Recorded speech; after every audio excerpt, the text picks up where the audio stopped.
Assalamualaikum warahmatullahi wabarakatuh. Selamat pagi, salam sejahtera. Perkenalkan saya Dr. Gatot Sugiarto, spesialis penyakit dalam, konsultan alergi imunologi. Saya berasal dari Divisi Alergi Imunologi Klinik, Departemen Ilmu Penyakit Dalam, Fakultas Kedokteran Universitas Airlangga, Surabaya. Pagi ini saya akan memberikan kuliah tentang respon imun yang nantinya akan terbagi dalam dua bagian. Pada bagian pertama akan kita bahas respon imun secara keseluruhan dan kemudian dilanjutkan dengan respon imun alami atau respon imun innate. Lalu pada kuliah yang berikutnya, yaitu bagian keduanya, akan membahas tentang respon imun adaptif. Baiklah, kita segera mulai. Asal muasalnya dimulai pada tahun 430 sebelum Masehi, di mana pada waktu itu terjadi wabah di Athena. Ya, kita lihat pada saat itu banyak masyarakat yang kemudian terinfeksi dan dalam waktu yang singkat kemudian mengalami kematian seperti yang terlihat dalam gambar berikut.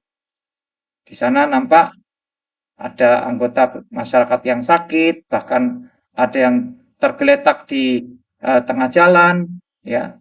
Anggota masyarakat yang lain berusaha untuk membantu sanak keluarganya maupun tetangganya dengan membawa ke rumah sakit maupun ke rumah atau bahkan ada yang mengantarkan menuju ke tempat pemakaman, ya. Nah, pada saat itulah ada seorang ilmuwan namanya Thucydides. Beliau ini mengamati bahwa pada umumnya orang yang terserang wabah di Athena itu tidak mampu bertahan hidup, ya. Tetapi tidak semua orang mengalami hal ini.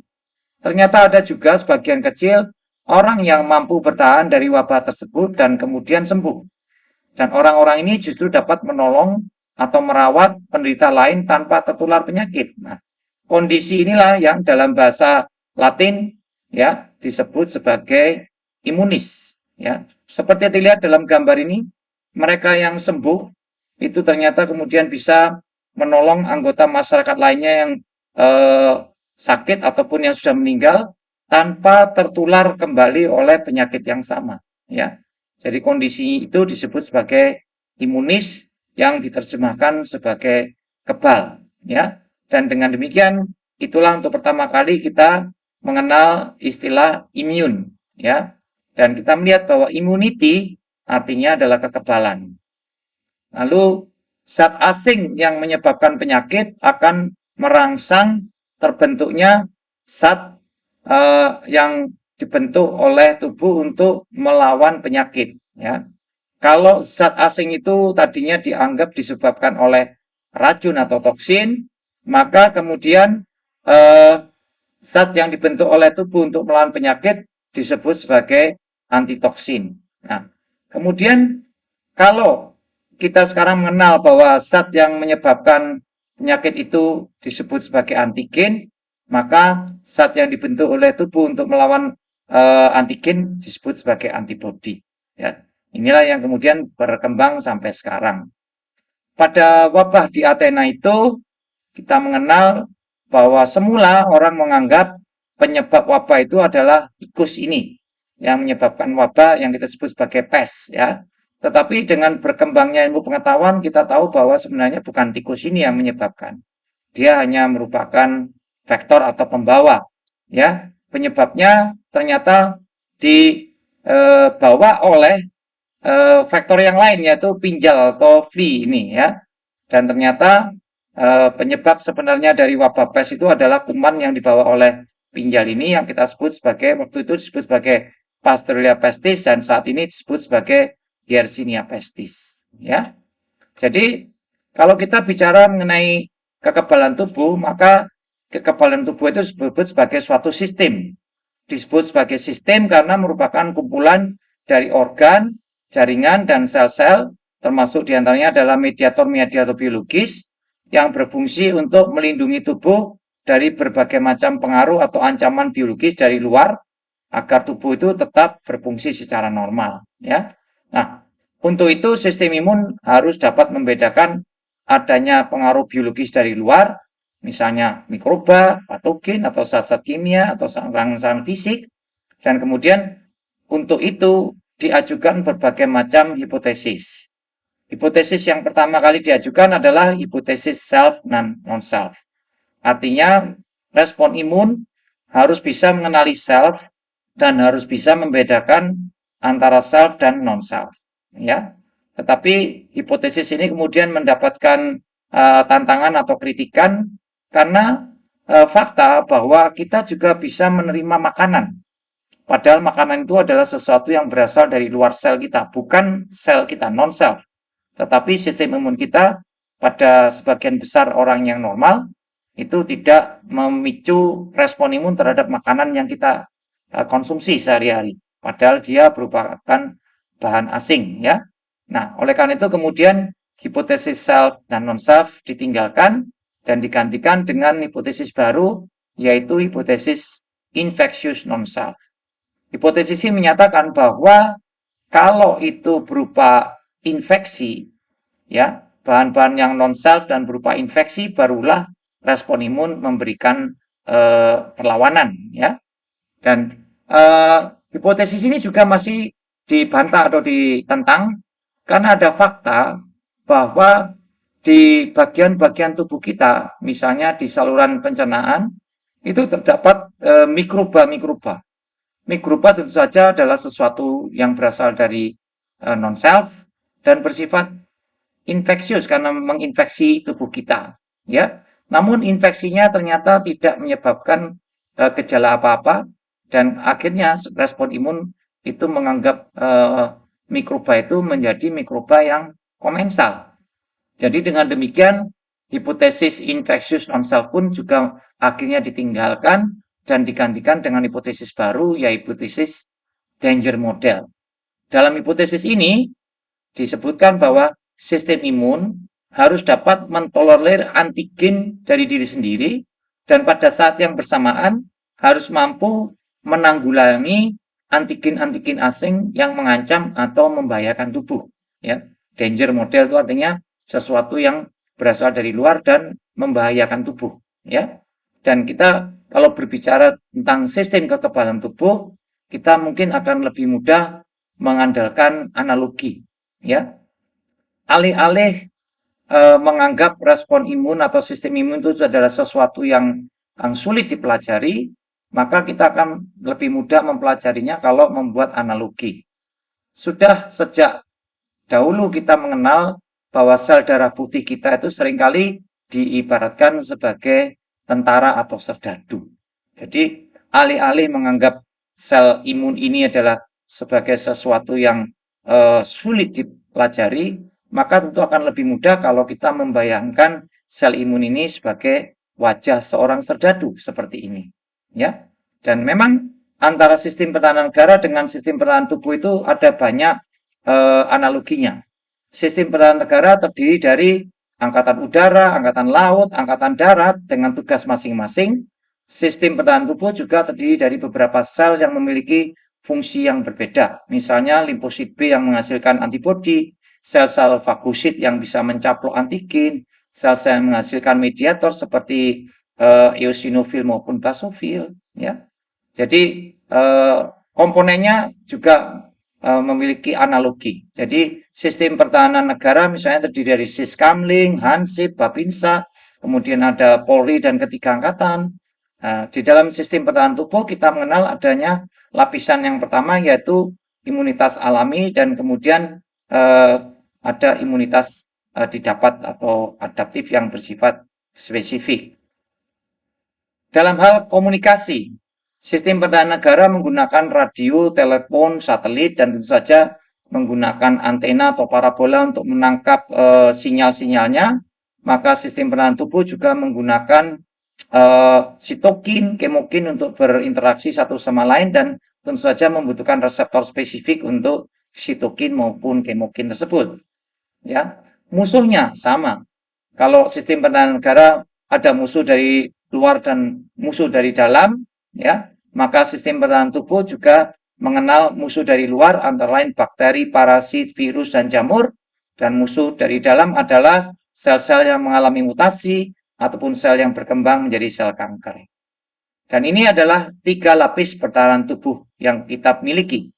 Lapisan pertama adalah pertahanan fisik, mekanik, atau biokimiawi yang diperankan oleh kulit, mukosa, ya, kemudian silia yang bergetar, kemudian ada refleks batuk, refleks bersin, kemudian ada juga komponen kimiawinya yaitu asam lambung dan lisosim serta zat-zat yang lain. Di lapisan bawahnya ada imunitas alami atau imunitas innate.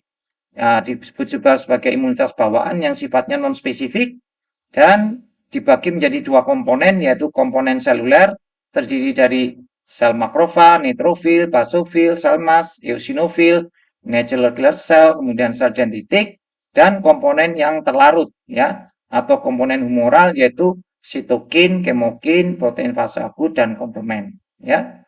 Pada lapisan ketiga, yaitu adalah imunitas adaptif yang bersifat spesifik, terdiri dari 2 komponen, yaitu komponen seluler, terdiri dari limfosit B dan limfosit T, dan komponen yang terlarut atau humoral, yaitu antibodi.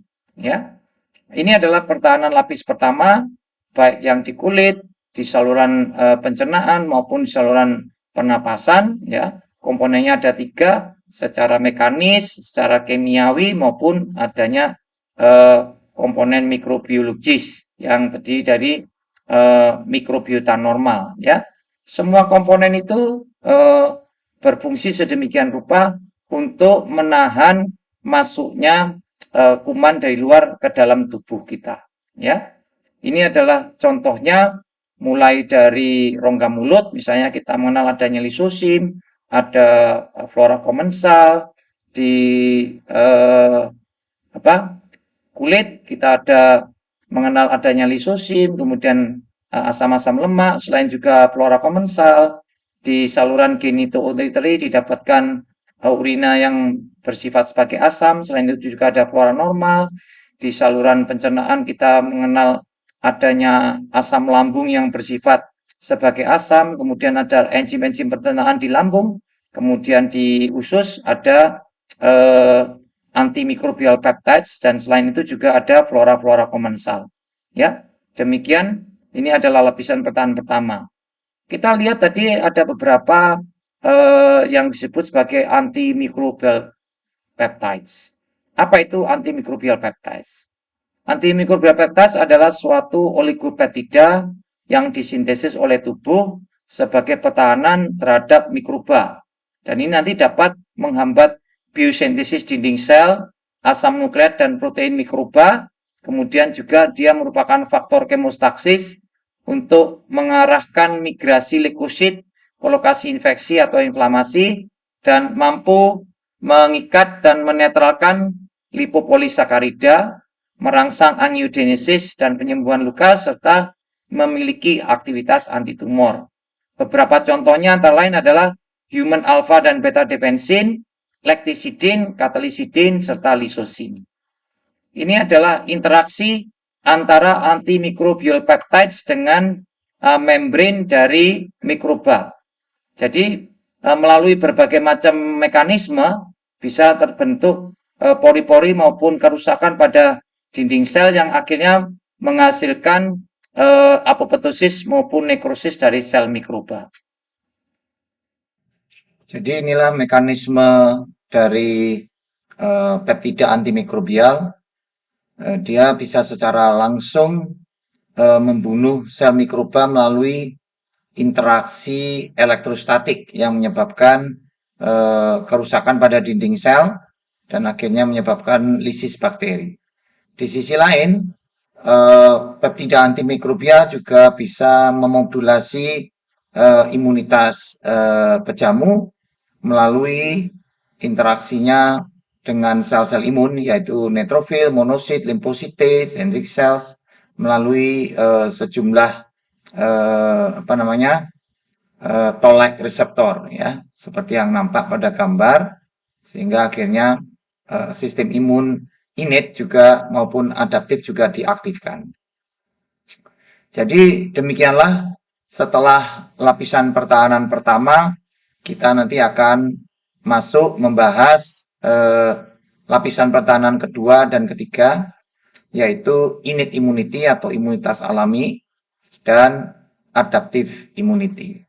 Dalam gambar ini tampak komponen seluler dari respon imun alami ya dan komponen dari respon imun adaptif.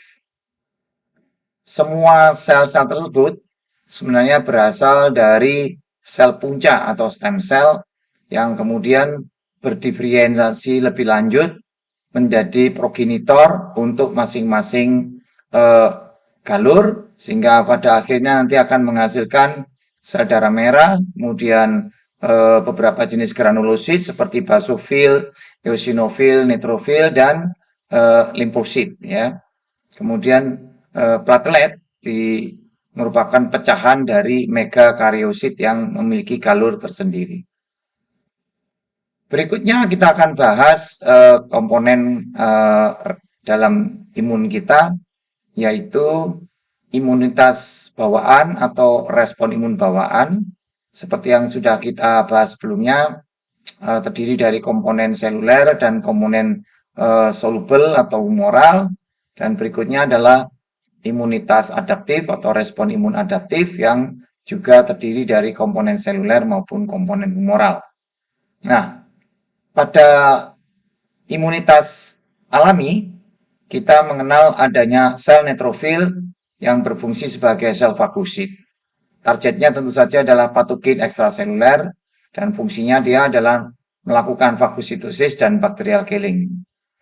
Makrofag selain sebagai fagosit, tugasnya juga sebagai sel penyaji antigen. Targetnya adalah Mycobacteria, kemudian patogen ekstraseluler, selain itu juga ada toksin.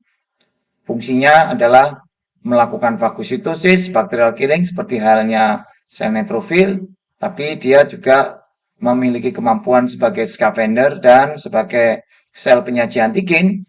Makrofag juga akan melakukan presentasi antigen. Monosit sebenarnya sama dengan makrofag, cuman bedanya kalau makrofag itu ada di jaringan, monosit itu ada di aliran darah ya. Jadi sebenarnya sama antara makrofag dan monosit. Kemudian ada sel yang khusus yaitu sel dendritik ya. Sel dendritik ini dia sebagai fagosit, tetapi lebih penting peranannya sebagai sel penyaji antigen ya. Targetnya sama, patogen ekstraseluler, kemudian juga virus, dan dia tugasnya nanti selain memfagositosis, tapi yang lebih penting dia adalah mempresentasikan antigen. Bagaimana dengan sel natural killer? Sel natural killer itu tugasnya ibaratnya sebagai petugas patroli yang akan berkeliling dalam tubuh untuk mengidentifikasi targetnya, yaitu sel yang terinfeksi virus atau sel yang berubah menjadi sel tumor. Fungsinya nanti akan melakukan lysis sel melalui mekanisme antibody dependent cellular cytotoxicity dan juga aktivitas antitumor. Kemudian ada beberapa komponen terlarut, yaitu sitokin, kemokin, dan komplement. Sitokin ini ibaratnya adalah sebagai messenger atau kurir. Targetnya adalah sel-sel yang memiliki reseptor sitokin, dan fungsinya adalah untuk melakukan regulasi, koordinasi, dan penghantaran sinyal. Kemokin itu ibaratnya sebagai pengatur lalu lintas leukosit, karena leukosit bisa bermigrasi berdasarkan gradien dari kemokin. Ya. Targetnya adalah sel-sel yang memiliki reseptor kemokin, dan fungsinya adalah mengarahkan migrasi sel-sel leukosit. Kemudian komplement, disebut komplement antara lain karena memang dia melengkapi imunitas bawaan dan imunitas adaptif. Targetnya adalah patogen ekstraseluler, virus, serta sel-sel. Ya. Dan fungsinya antara lain adalah melakukan opsonisasi, kemudian lysis patogen melalui terbentuknya membran attack complex, kemudian aktivasi inflamasi dan imun clearance. Ya. Nah, berikutnya ini adalah komponen dari sistem imun adaptif. Itu ada CD4 T cells yang kita kenal juga sebagai lymphocyte helper. Kenapa disebut helper? Karena dia memang membantu siapa? Membantu makrofag yang terinfeksi, membantu limfosit CD8, membantu sel B. Ya, fungsinya adalah tentu saja mengaktifasi makrofag dan sel B serta sel T CD8. Selain itu dia mampu juga mensekresi beberapa jenis sitokain. Limfosite CD8 disebut juga sebagai limfosite sitotoksik, yaitu penghancur sel yang terinfeksi. Targetnya adalah sel yang terinfeksi oleh patogen dan mengekspresikan MHC kelas 1. Ya. Fungsinya adalah mengeliminasi sel-sel yang terinfeksi. Kemudian ada limfosit B. Limfosit B adalah sel yang tugasnya memproduksi antibodi. Selain itu dia juga berfungsi sebagai sel penyaji antigen. Targetnya adalah patogen ekstraseluler, kemudian antigen-antigen pada permukaan dari antigen maupun benda asing lainnya. Ya, kemudian fungsinya adalah memproduksi antibodi spesifik dan juga sebagai sel penyaji antigen tentu saja dia akan mempresentasikan antigen. Komponen terakhir adalah antibodi. Antibodi adalah komponen terlarut dari sistem imun adaptif. Dia ibaratnya sebagai peluru kendali spesifik. Targetnya adalah patogen ekstraseluler, kemudian toksin maupun antigen. Dan fungsinya adalah nanti melakukan netralisasi, melakukan opsonisasi, dan bekerja sama dengan natural killer cell, melakukan fungsi antibody dependent cellular cytotoxicity. Jadi, tiga lapis pertahanan tersebut akan saling bahu-membahu dan bekerja sama. Ya. Jadi, pada gambar yang sebelah kiri kita nampak adanya barrier eksternal yang masih utuh. Selama barrier eksternalnya masih utuh, maka patogen tidak akan bisa menembus ke dalam tubuh pejamu. Ya. Apabila karena satu dan lain hal barrier eksternal tersebut akhirnya bisa diterobos, misalnya karena tertusuk atau tersayat, sobek, maka patogen yang ada di bagian luar itu bisa masuk ke dalam, tetapi di dalam sudah bersiap komponen dari sistem imun alami yang menghadang, ya. Di sana ada makrofag, kemudian ada sel dendritik, ya. Makrofag akan melakukan fagositosis dan bacterial killing, sementara sel dendritik setelah melakukan fagositosis, sel dendritik akan bermigrasi ke kelenjar getah bening regional, mengaktifkan limfosit T yang reseptornya sesuai. Kemudian limfosit T yang teraktivasi juga akan membantu limfosit B untuk menghasilkan antibodi, ya, dan akhirnya efektor mekanisme dari adaptive immunity nanti akan berfungsi dan ikut andil dalam mengeliminasi patogen yang masuk menyerang. Ya. Jadi antara keduanya jelas ada kerjasama yang erat. Cuman bedanya adalah innate immunity itu dia langsung sudah bisa berfungsi sejak saat pertama patogen masuk, ya, karena sudah siap. Sedangkan untuk adaptive immunity itu membutuhkan waktu untuk aktivasi, sehingga biasanya baru teraktivasi setelah lebih dari 5 hari sampai 7 hari setelah masuknya kuman. Ya. Jadi kuman yang masuk nanti akan dieliminasi melalui berbagai macam lapisan, ya. Yang pertama, apabila bisa diatasi dengan innate immunity yang langsung berfungsi, yaitu sejak saat masuknya kuman hingga 4 jam pertama, maka dia akan bisa dieliminasi, ya. Kemudian kalau belum bisa dieliminasi dalam 4 jam pertama, maka kemudian dicoba diatasi dengan early induced innate immune response yang berlangsung mulai 4 jam sampai 96 jam, yaitu melalui induksi inflamasi, kemudian rekrutmen dari sel-sel radang lainnya untuk datang yang pada akhirnya nanti akan mengeliminasi kuman yang menyerang.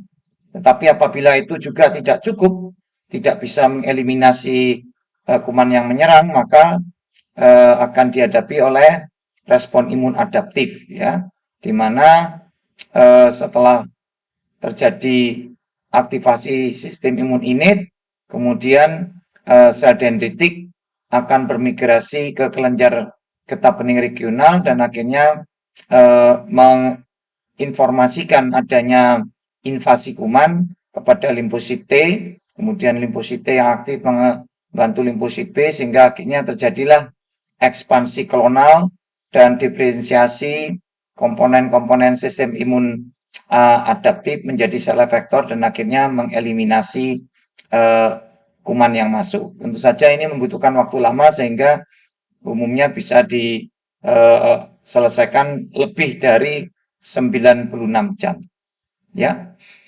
Nah, respon imun yang normal tentu membutuhkan kesempurnaan komponen, yaitu barrier eksternal yang utuh, pengenalan antigen yang sukses, ya, pemrosesan dan presentasi antigen yang berjalan dengan baik, kemudian mekanisme bacterial killing yang efektif. Selain itu jumlahnya, maturasi, serta fungsi efektor sel-sel imunokompetennya juga harus sesuai.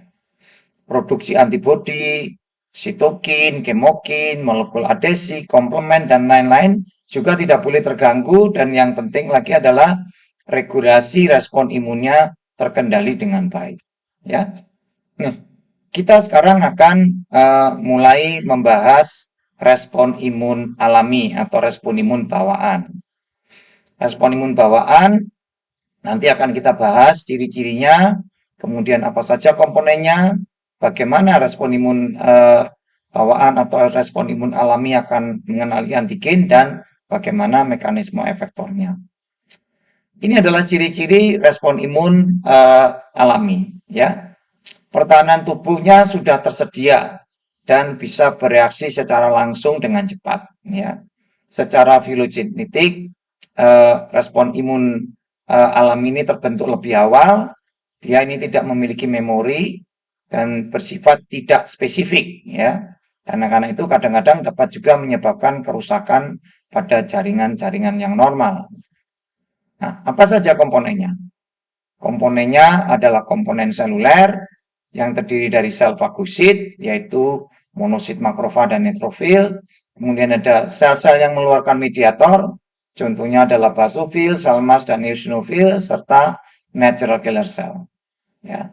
Kemudian komponen yang terlarut ada beberapa, yaitu antara lain adalah sistem komplement yang diaktifkan melalui jalur klasik, jalur alternatif, maupun jalur Manan binding lectin, dan protein fase akut. Sebagai contoh adalah heat shock protein dan C-reactive protein. Ya. Nah, sekarang kita akan membahas tentang bagaimana sistem imun alami mengenali antigen. Ya, pengenalan antigen dilakukan melalui reseptor. Ya, beberapa jenis reseptor pada imunitas alami adalah scavenger receptors. Kemudian ada pathogen associated molecular pattern receptors, antara lain meliputi toll-like receptors, node-like receptors, RIG1-like receptors, dan C-type lectin receptors. Selain itu juga ada damage associated molecular pattern receptor, yaitu reseptor yang mengenali adanya kerusakan jaringan akibat adanya serangan dari patogen atau akibat adanya inflamasi yang muncul untuk melawan patogen, ya. Beberapa yang termasuk diantaranya adalah toll-like receptor, node-like receptor, RAGE, TREM1, MINKle, dan lain-lain. Nah, ini gambar yang menunjukkan bagaimana setiap patogen memiliki pola molekuler pada permukaannya yang khas, ya, kita sebut sebagai pathogen associated molecular pattern. Nah, kemudian sel-sel imun yang bersembunyi di bawah pertahanan lapis pertama, yaitu di kulit misalnya, dalam hal ini adalah sel Langerhans yang sebenarnya adalah sel dendritik. Sel dendritik memiliki reseptor pada permukaannya yang kita sebut sebagai pattern recognition receptor. Ya. Nah, reseptor ini akan mengenali patogen, ya. Kemudian setelah dia mengenali, dia memfagosit eh, patogennya, kemudian mulailah dia bermigrasi menuju ke kelenjar getah bening regional, ya. Di kelenjar getah bening regional, dia akan mempresentasikan peptida antigen tersebut kepada sejumlah limfosite, ya. Nah, limfosite ini yang kebetulan T-cell reseptornya mengenali peptida antigen yang dipresentasikan melalui ikatan dengan MHC, ya, kemudian mendapatkan co-stimulatory sinyal dan sinyal ketiga berupa sitokin, nanti akan teraktivasi dan limfosit yang teraktivasi akan berproliferasi dan kemudian akhirnya berdiferensiasi menjadi limfosite efektor dan nanti akan kembali ke tempat masuknya kuman, ya. Nah, ini adalah beberapa jenis reseptor, ya. Toll-like reseptor kita mengenal ada macam-macam. Ada toll-like reseptor 2, 1, ya, 5, 7 dan seterusnya. Ya, ada yang berada di permukaan, ada juga yang berada di dalam sitoplasma dan ini adalah gambar yang menunjukkan bahwa walaupun dianggap tidak spesifik, tapi sebenarnya melalui ikatan dengan toll-like reseptor yang berbeda, sistem imun ini mampu mengenali beberapa patogen yang berbeda, ya. Sehingga dengan demikian toll-like reseptor itu disebut sebagai spesifik komponen dari innate immunity, ya. Jadi misalnya heterodimer TLR1 dan TLR2 dia bisa mengenali ligan yang berasal dari peptidoglikan, lipoprotein, lipoarabinomanan dari mycobacteria, kemudian GP1 dari Trypanosoma cruzi, kemudian siposan dari yeast dan seterusnya, ya. Demikian juga heterodimer dari TLR2 dan TLR6, ya. Tapi kemudian misalnya kalau ada kuman yang memiliki lipopolisakarida maka akan dikenali oleh TLR4 dimer, ya. Kemudian kalau misalnya kumannya memiliki flagelin maka dikenali oleh TLR5 dan begitu dan seterusnya, ya. Ini adalah RIC1-like reseptor dan jalur-jalur sinyal yang teraktivasi apabila RIC1 reseptor itu berikatan dengan ligan spesifiknya, ya, seperti yang nampak pada gambar.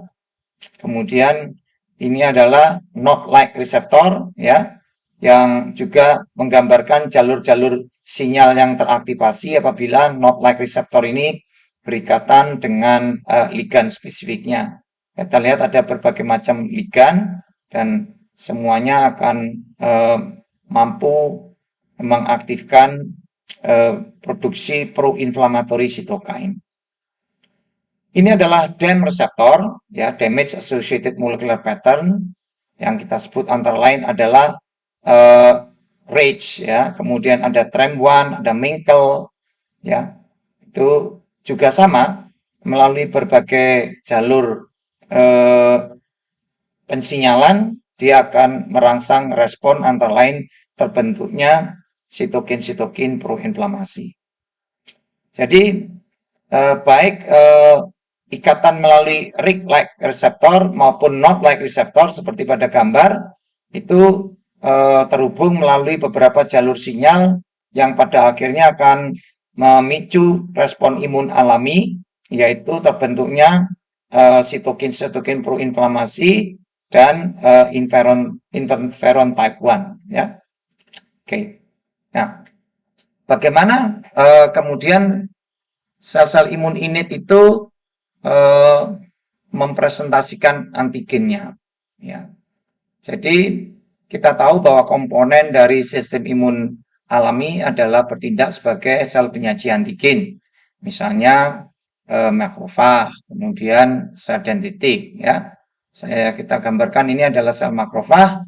Kalau sel makrofag itu mendapatkan antigennya dari proses fagositosis, ya, sehingga terbentuk fagosom, kemudian dia akan menyatu dengan lisosom menjadi fagolisosom, maka kemudian antigen yang dipecah-pecah atau menjadi peptida itu nanti akan dimuatkan pada MHC kelas 2 dan kemudian dipresentasikan ke permukaan sel. Tapi kalau kemudian antigennya itu berasal dari intrasitoplasmik seperti pada kasus infeksi virus, di mana virus yang masuk kemudian membajak masineri dari sel ini, kemudian menghasilkan protein virus. Nah, protein virus itu akan dipecah-pecah oleh proteasum dan kemudian peptida hasil pecahannya akan dimuatkan ke MHC kelas 1 pada rough endoplasmic reticulum, kemudian diekspor melalui Golgi apparatus dan dipresentasikan ke permukaan sel melalui ikatan dengan MHC kelas 1. Ya. Ini penting untuk penyajian antigen berikutnya. Ya. Ini gambar yang sama ya tentang proses mengapa antigen yang masuk bisa dipresentasikan melalui MHC kelas 1 atau MHC kelas 2. Ini tadi dalam hal virus ya, virus setelah masuk mengalami endositosis, biasanya virus membajak inti sel untuk menghasilkan protein dari virus. Nah, protein virus nanti akan dihancurkan oleh proteasum, peptida hasil penghancurannya kemudian dimuatkan ke rough endoplasmic reticulum, di mana dia kemudian diikatkan pada permukaan dari MHC kelas 1, ya, kemudian ditransfer melalui Golgi apparatus dan diekspresikan di permukaan. Ini melalui MHC kelas 1. Ya. Sedangkan yang ini adalah antigen yang diperoleh dari proses endositosis atau fagositosis, di mana setelah fagosum dan lisosum bergabung menjadi fagolisosum, enzim-enzim dalam fagolisosum memecahkan antigen menjadi peptida, dan kemudian peptidanya dimuatkan ke MHC kelas 2 dan akhirnya dipresentasikan ke permukaan sel. Ya, ini menunjukkan bagaimana sel penyaji antigen itu pada saat dia memfagositosis antigennya, kemudian dia bermigrasi ke kelenjar getah bening setempat dan mengaktifkan limfosite. Ya, limfosite yang reseptornya sesuai nanti akan teraktivasi, ya, berdiferensiasi menjadi efektor dan akhirnya nanti menuju ke tempat masuknya kuman seperti yang nampak dalam gambar ini. Ya, ini adalah sirkulasi dari sel-sel imun setelah tadi teraktivasi oleh sel dendritik. Ya, pada prinsipnya apabila patogen atau antigennya berasal dari extracellular infection, misalnya pada infeksi bakteri, maka dia akan dihancurkan dalam fagosum dan kemudian menghasilkan peptida. Nah, apabila prosesnya terjadi seperti ini, maka dia nanti akan diekspresikan melalui MHC kelas 2 yang nanti akan dikenali oleh limfosite CD4. Tetapi apabila antigennya berasal dari intracellular infection, misalnya virus, maka nanti dia protein yang dihasilkan akan dipecahkan di sitosol oleh proteasum, dipecah-pecah dari peptida dan kemudian diekspresikan melalui ikatan dengan MHC kelas 1 yang akan dikenali oleh limfosite CD8.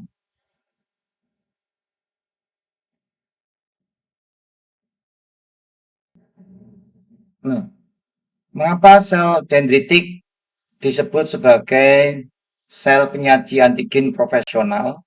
Sel dendritik ini memiliki kemampuan khusus, yaitu dia secara bersama-sama pada saat yang bersamaan bisa mempresentasikan peptida baik melalui MHC kelas 1 yang akan dikenali oleh limfosite CD8 dan MHC kelas 2 yang akan dikenali oleh limfosite CD4, ya.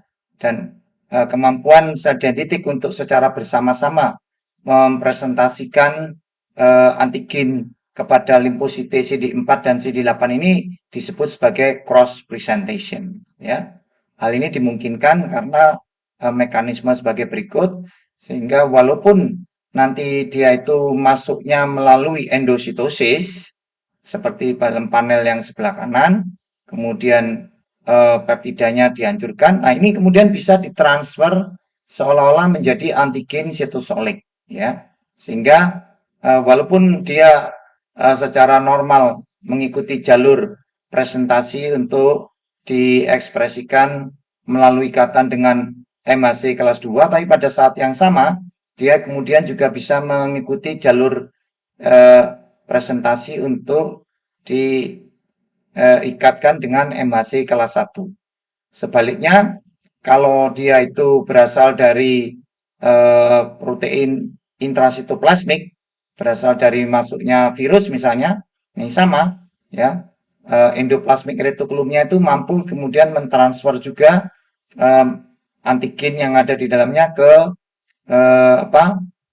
kompartemen di mana di sana dikenali juga oleh MHC kelas 2, sehingga pada saat yang bersamaan sel dendritik bisa melakukan presentasi melalui MHC kelas 1 maupun MHC kelas 2, ya. Nah, sekarang kita akan masuk mengenai mekanisme efektor imunitas alami, ya. Kita tahu bahwa ini adalah beberapa jenis mekanismenya yang kita akan bahas satu persatu nanti, yaitu bagaimana peranan sel fagosit, kemudian bagaimana aktivasi sistem komplement, dan bagaimana aktivasi dari sel natural killer, ya. Nah, aktivasi sel-sel fagosit terutama nanti akan berupa proses fagositosis dan bacterial killing. Sedangkan aktivasi sistem komplement nanti akan fungsinya melakukan opsonisasi, mempermudah fagositosis, membentuk membran attack complex yang memicu lisis bakteri, kemudian juga merahkan sel-sel inflamasi.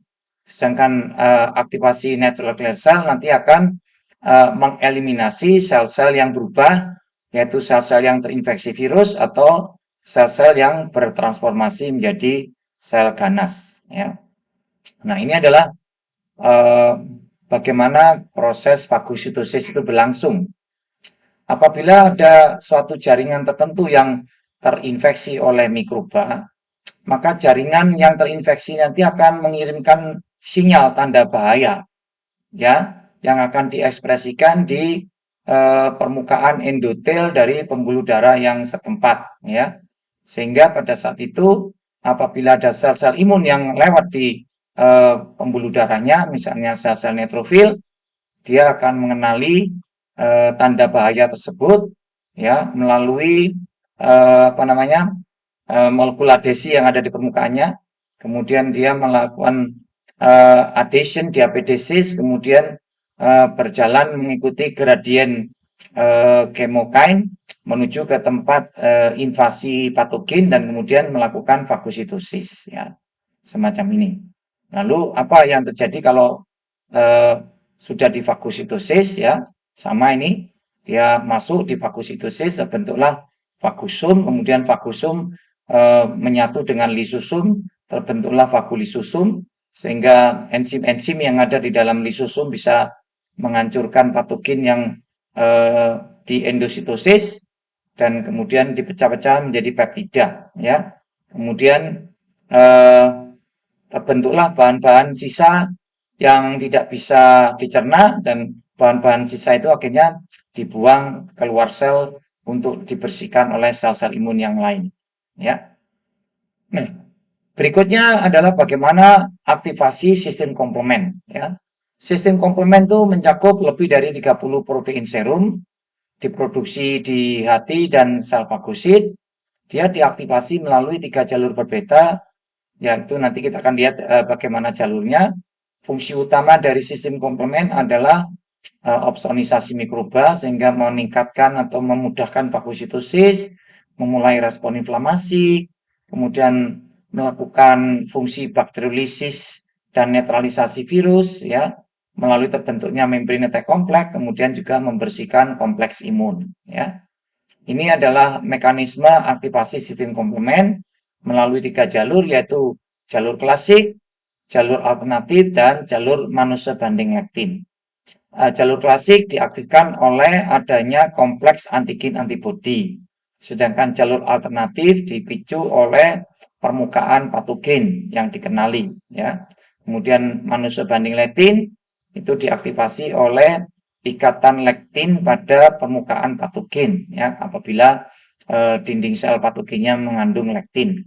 Yang ketiganya nanti akan mengaktifkan sistem komplement, sehingga hasil akhir dari complement activation akan berupa antara lain rekrutmen dari sel-sel radang menuju ke tempat masuknya kuman, kemudian opsonisasi dan fagositosis, ya, membantu fagositosis, kemudian killing patogen melalui terbentuknya membrane attack complex, ya.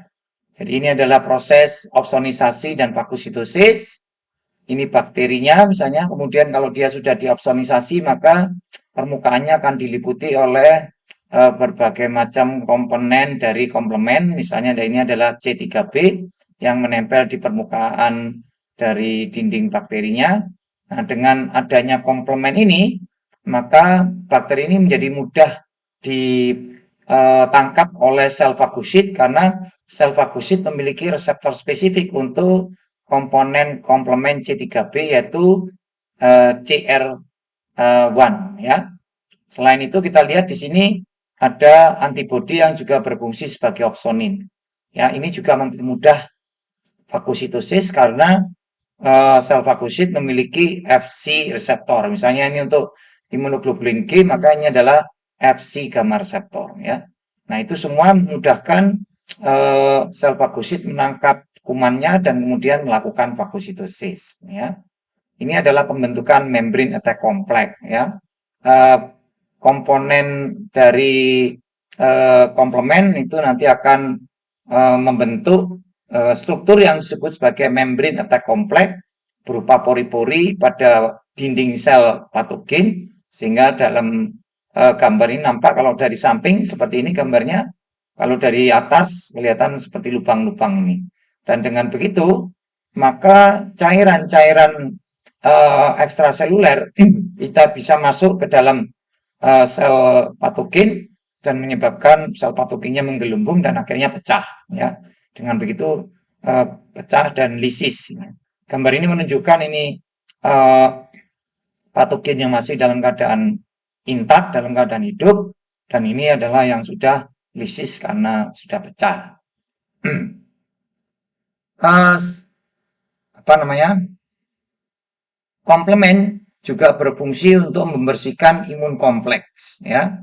Jadi kalau ada soluble imun kompleks yang beredar dalam sirkulasi, maka ini akan mengaktifkan komplement sehingga kemudian komponen komplement akan berikatan di permukaan dari imun kompleks ini, yaitu adanya C3B, dan ini nanti akan berikatan dengan reseptor CR1 yang ada di permukaan dari eritrosit, ya. Dan eritrosit kemudian nanti akan membawa imun kompleks ini menuju ke liver maupun lien untuk dieliminasi, karena di dalam liver maupun lien ada sel-sel fagosit yang nanti akan mengeliminasi imun kompleks ini, ya. Baik, berikutnya kita bahas mengenai natural killer cell. Tugas dari sel natural killer adalah menghancurkan sel yang terinfeksi virus atau sel-sel tumor. Dia ini memiliki yang penting adalah killer activating receptor dan killer inhibitory receptor. Melalui killer activating receptor, dia ini mampu mengenali semua molekul permukaan sel yang berinti, ya, melalui ubiquitous protein dan mengaktifkan perintah bunuh. Sementara killer inhibitory reseptornya itu mengenali molekul MHC kelas 1 pada permukaan sel berinti, dan kalau ekspresi dari MHC kelas 1-nya itu normal, maka ini akan mencegah perintah bunuh. Sehingga sel yang mengalami perubahan ekspresi MHC kelas 1 nanti akan dibunuh melalui perforin dan gransim, ya. Seperti gambarnya berikut ini, ya. Ini adalah sel normal. Sel normal ini mengekspresikan MHC kelas 1 yang normal. Nah, kemudian ini natural killer cell memiliki dua reseptor, yaitu killer activating receptor yang akan berikatan dengan ubiquitous molekul pada permukaan sel normal. Kemudian killer inhibitory reseptornya mengikat MHC kelas 1 ya. Nah, kalau ikatan killer activating receptor dengan ubiquitous protein itu mengaktifkan perintah bunuh, maka ikatan antara killer inhibitory receptor dengan MHC kelas 1 mencegah perintah bunuhnya. Sehingga kalau sel ini normal, maka sel ini tidak akan dibunuh. Ya. Akan halnya sel yang mengalami perubahan, ya, misalnya sel yang terinfeksi virus atau sel yang berubah menjadi sel kanker, maka sel ini akan mengalami perubahan ekspresi MHC kelas 1. Beberapa diantaranya malah tidak lagi mengekspresikan MHC kelas 1. Ya. Apabila sel ini kemudian dikenali oleh natural killer cell, maka killer activating receptor berikatan dengan ubiquitous molekul mengaktifkan perintah bunuh, tetapi killer inhibitory receptornya tidak lagi berikatan, sehingga tidak ada pembatalan perintah bunuh, sehingga dengan demikian killer activating receptornya tetap berfungsi mengaktifkan perintah bunuh, sehingga nanti dia sel ini akan dibunuh melalui sekresi perforin dan gransim oleh sel natural killer. Ya. Nah, selain itu kita mengenal beberapa komponen soluble yang tadi sudah dibahas di depan, yaitu heat shock protein. Nah, heat shock protein ini dilepaskan oleh sel oleh kondisi-kondisi tertentu. Jadi misalnya sel yang mengalami infeksi, sel yang mengalami trauma, atau sel yang mengalami nekrosis, atau sel yang mengalami stres. Ya. Jadi misalnya stresnya stres psikologis, stres lain misalnya panas, radiasi, stres fisik misalnya olahraga dan seterusnya, itu juga akan memicu pelepasan dari heat shock protein. Ya. Jadi ini adalah bagaimana heat shock protein dikeluarkan oleh sel dalam beberapa kondisi, dan heat shock protein itu sendiri juga berfungsi sebagai chaperone. Jadi selain sebagai chaperonin, juga sebagai cytokine, yang disebut sebagai chaperone. Heat shock protein yang dirilis tadi akan berikatan dengan beberapa macam reseptor yang akan bisa mengenali heat shock protein, misalnya CD91, kemudian memicu endositosis, sehingga kemudian peptida yang mungkin berikatan dengan heat shock protein itu juga bisa dipresentasikan secara bersama-sama pada limfosit CD4 maupun CD8, atau di sisi lain dia kalau berikatan dengan jenis reseptor yang berbeda bisa mengaktifkan sel ini untuk mensekresi atau memproduksi beberapa jenis sitokin maupun kemokin seperti yang nampak pada gambar. Ya, jadi itulah semuanya komponen dari sistem imun innate atau sistem imun bawaan. Ya, lingkup kerjanya sekali lagi adalah sebagai berikut. Ya, apabila kuman yang masuk itu bisa diatasi oleh innate immunity melalui immediate responnya, yaitu yang terjadi antara 0 sampai 4 jam, maka akan dilakukan eliminasi pada tingkat ini. Ya, apabila pada tingkat ini aja masih belum bisa dieliminasi, maka akan dilanjutkan dengan early induced innate immune response, yaitu yang terjadi antara 4 jam hingga 96 jam. Nah, pada saat itu teraktivasilah inflamasi, kemudian pengerahan sel-sel radang lainnya menjadi sel efektor, dan akhirnya sel-sel tersebut akan mengeliminasi patogen yang masuk. Ya. Apabila hal ini juga masih belum berhasil mengeliminasi patogen yang masuk, maka innate immune response akan kemudian memberi informasi kepada adaptive immune response, ya, karena melalui sel dendritik yang kemudian bermigrasi ke kelenjar getah bening regional. Di dalam getah bening regional, sel dendritik akan mempresentasikan peptidanya kepada limfosit T yang reseptornya sesuai. Limfosit T yang teraktivasi akan mengaktifkan juga limfosit B, dan secara bersama nanti sel sistem imun adaptif akan berusaha mengeliminasi kuman yang masuk. Ya, topik itu akan kita bahas pada segmen kuliah berikutnya di bagian kedua. Ya. Jadi itu adalah akhir dari kuliah bagian pertama ini. Jika Anda memiliki pertanyaan, silakan disampaikan. Nanti kita akan diskusikan bersama-sama. Ya, terima kasih atas perhatiannya. Wassalamualaikum warahmatullahi wabarakatuh.